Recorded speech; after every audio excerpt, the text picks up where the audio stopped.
अस्सलाम वालेकुम नाज़रीन। इकोलॉजी कल्चर एंड लिटरेचर 97 के साथ अशरफ जावेद मलिक आपसे मुखातिब हूँ। नाज़रीन, आज मैं हैरान हुआ अल्लाह ताला की कुदरत की रानाई देखकर, उसके रंग देखकर। मेरा मौला, मेरा मालिक दुनिया को किस तरह से चला रहा है। ये घोंसला आप देख रहे हैं। पहले भी मैंने इस हवाले से एक वीडियो शेयर की थी कि मेरे सामने कोई 5000 से ज़्यादा परवाज़ें की छोटी सी इस चिड़िया ने। जो भी आएगी आपको ये देखें, ये आ गई है।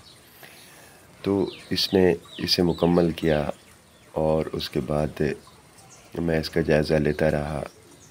ये जोड़ी है छोटी बिया की चिड़ियों की। तो इसके साथ की एक और चिड़िया भी यहाँ आती है जो जायज़ा लेती है इस घोंसले का और चली जाती है, केयर करती है। लेकिन ये घोंसला इन दोनों ने मिलकर बनाया है। तो रात शदीद तूफ़ान था, शदीद बारिश थी। अब ये देख रहे हैं कि दरख्त ये बाहर नीम के हैं, इनके ऊपर इन्होंने घोंसला बनाया हुआ है मेरे घर के सामने बैठक के साथ। यहाँ मैं बैठता हूँ, पढ़ता हूँ। तो ये बैठक है मेरी। ये सामने जो घोंसला है, इतने शदीद तूफ़ान में, बारिश में, जहाँ इस दरख्त की टहनियाँ टूट गईं। रात में उन टहनियों को घसीट के छत पर रखाया, बाद में जलाने के काम आएंगी।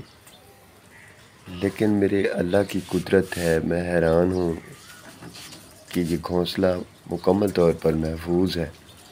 और ये चिड़िया अभी, जबकि हल्की हल्की बारिश हो रही है, सुबह हो गई है, ये आ जा रही है और इसको दोबारा अंदर से चेक कर रही है कि ये अंदर से कहीं कोई टूटा तो नहीं है।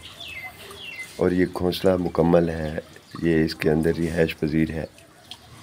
तो ये मेरे मौला के रंग हैं। मैं देख रहा हूँ कि हम इंसान होकर मायूस हो जाते हैं और ये परिंदे हैं जो रब के तवक्कुल पर इन्हिसार करते हैं। मुझे इजाज़त दीजिए। अल्लाह हाफ़िज़।